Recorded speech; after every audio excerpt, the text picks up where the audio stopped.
want to see your last mock. Your last mock. Your last mock. Your last mock. Well, you are in luck because on today's show, my final Houston Texans mock draft before the start of the 2024 NFL draft tonight. Roger Goodell, we're all going to be booing him as he goes up on the stage, announces Caleb Williams of the Chicago Bears. But what are the Texans going to do during this draft? I'll let you know my latest predictions, my last thoughts, my final mock draft coming up on today's show. But if you're excited, it's almost here. We are right there. I can see the light towards the end of the tunnel. Type me if you're excited for the beginning of the 2024 NFL draft. It's almost here. It's about to finally be here. We can stop talking about all these mocks. We can stop talking about predictions. But after this video, because this is my last Texans mock draft. So I decided to start this mock off with a little bit of fireworks. Why not make my last mock my biggest mock? Got to have a huge mock. And I decided to make a trade. Trade alert. I decided to jump back into the first round because I wanted to put on my Nick Caserio hat and say, what would Caserio do? I think he'd be wheeling and dealing, trying to make a move because I saw somebody sliding down the draft board that I was frankly surprised to still be available at pick 26. So this was my mock draft trade with the Buccaneers. I get pick 26. The Buccaneers get pick 42 and pick 89. I know a little bit of a hefty price, but this dude was falling down the draft board, and I had to go snag him. It was Texas defensive tackle Byron Murphy II. A lot of people regard him as the best defensive tackle in this year's draft class. Him and Jerzon Newton as well, but Byron Murphy was there for the taking, and I was like, you know what? I'm going to F it. I'm going to go up and get him. A lot of people love Byron Murphy, me included, and we look what he did at Texas this past season. 8.5 tackles for loss, 5 sacks, 45 pressures, and 29 tackles for a team that made the college football player for the first time in school history. I absolutely love the idea of snagging a blue chip prospect in Byron Murphy, the Texas kid. Why not keep him in Texas, bring him down to Houston? I love the idea of going and getting him. But let me know in the comment section, did I make a good move trading back into the first round? Do you think that was good? Do you think that was stupid? That's the best part of this show, is I give a voice to the people. I may not agree with you, but I want to hear from you. So let me know down in the comment section. Am I a genius or am I a dumbass? Let me know down in the comment section. Did I make a good move trading back into the first round? Give me a yes or give me a no. Now, going on with my mock draft, my next selection was at pick 59, and I went with TJ Tampa out of Iowa State.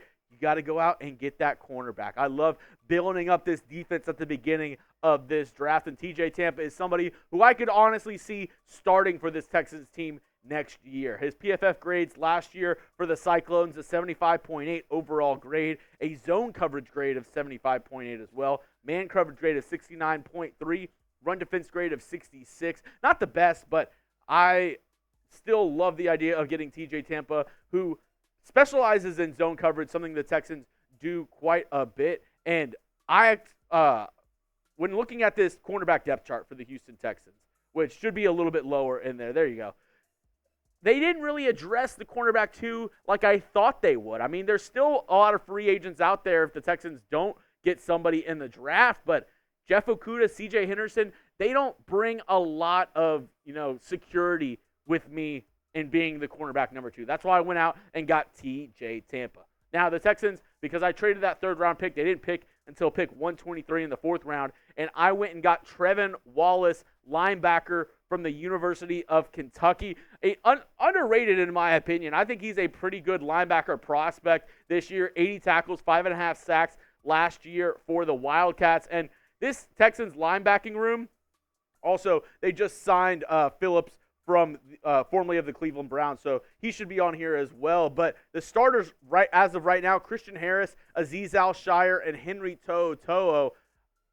I know I'm not, extremely worried about the linebacking room, but I still think it needs a little bit more depth. I still would like them to add another guy in this year's draft class. That's why I went out and got Trevin Wallace in round 4. Now, with my next pick in round 4, I went to the big boys, to the offensive line, and I got center guard combo Tanor Bortolini from the University of Wisconsin. 12 games played last year, a 65.9 PFF grade. But when you look at the stats even more, he didn't do too bad at Wisconsin last year. Only 1 sack allowed, 2 hits, 8 hurries, 5 penalties. I think adding some depth on that interior of the offensive line could help. You have a lot of young guys. I know. You have Juice Scruggs. You have Jarrett Patterson. You have Kenyon Green.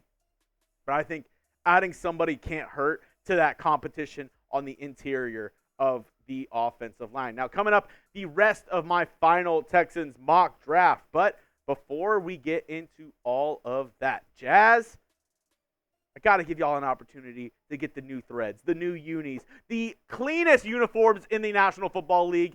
These Texans brand new uniforms on sale now with our friends over at Fanatics. You go to chatsports.com/Texans jerseys. They have all the options available for you. Every single jersey color that the Texans release, they have available. So go to chatsports.com/Texans jerseys. That'll be in the comment section and description of today's video. Use the link so Fanatics knows that we sent you, and go get yourself some new Texans threads. I'm thinking about getting the white Stroud one and then maybe the new alternate jersey in the Tank Dell. I don't know. I'm still up in the air, but you can get all of those options when you go to chatsports.com/Texans jersey.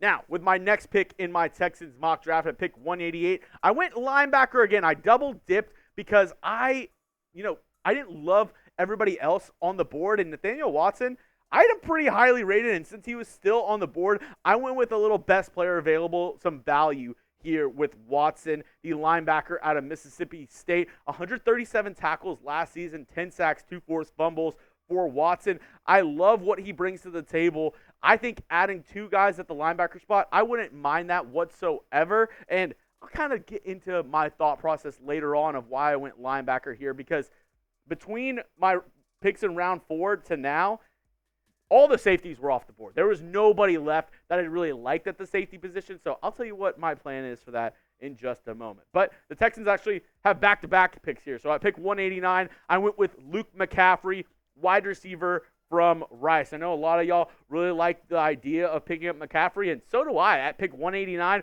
why not take a flyer on the kid from Houston? Just keep him there. I mean, just a couple miles down the road. 71 receptions, 992 yards, 13 touchdowns last year for the Owls. Bringing in another guy to this wide receiver room. I know it's not necessarily a need for the Texans at wide receiver, but the value, round 6, why not get another guy who can maybe add to this wide receiver room? Next, going all the way to round 7, and this is one of my draft sleeper darlings, Rasheen Ali, running back from Marshall. He's an absolute stud, absolutely toted the rock for the Herd. 212 carries, 1,100 yards this past season, 15 touchdowns.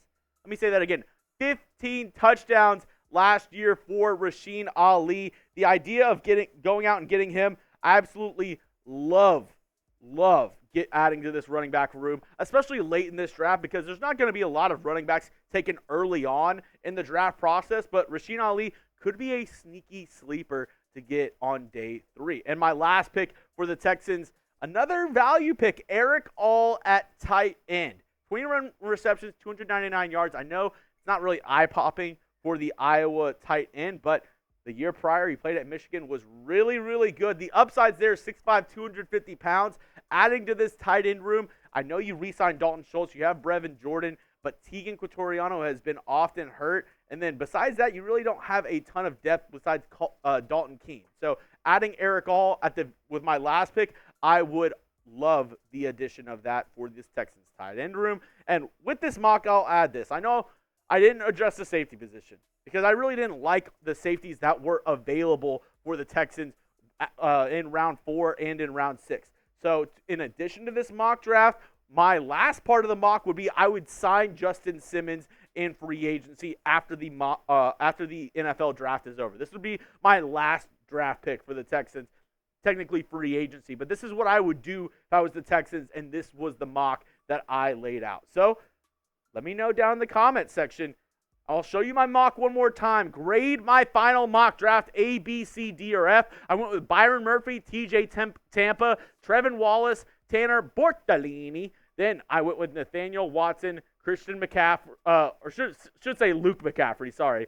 Luke McCaffrey, Rasheen Ali, and Eric All. And a quick reminder, if you want to check out the Chat Sports live coverage of the 2024 NFL Draft happening today, it's going to be going live an hour and a half before the draft starts. If you want the best draft coverage on YouTube, they're doing it over here at Chat Sports. So go check them out, youtube.com/chatsportstv. This is what the thumbnail looks like. Go check them out. Best draft coverage that you're going to find on YouTube. I promise you that. And the draft is here. Let's get it going.